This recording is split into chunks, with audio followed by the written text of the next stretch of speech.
আজকে শেয়ার করছি বেলের শরবত। এই শরবত আমি দুই ধরনের তৈরি করব। প্রথমে একটা গুড়ের সিরাপ তৈরি করে নিলাম।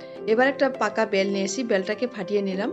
চামচের সাহায্যে বেলটাকে কুড়িয়ে এর থেকে পাল্পগুলো বের করে নিয়েছি।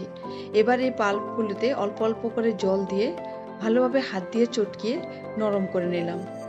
এবার একটা চালনির সাহায্যে খুব ভালোভাবে চেলে নেব আর আঁশ আর দানাটা জুস থেকে আলাদা করে নেব।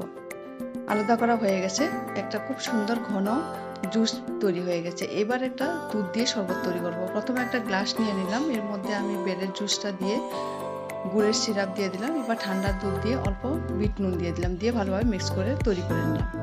অন্য একটা গ্লাস নিয়ে 3 ভাগ বেলের জুস নিয়ে নিলাম আর অল্প ঠান্ডা জল দিয়ে অল্প নুন, বিট নুন, চাট মশলা দিয়ে দিলাম, লেবুর রস অল্প দিয়ে ভালোভাবে মিক্স করে নিলাম। উপরে ছড়িয়ে দিলাম চাট মশলা। এইভাবে দুই ধরনের শরবত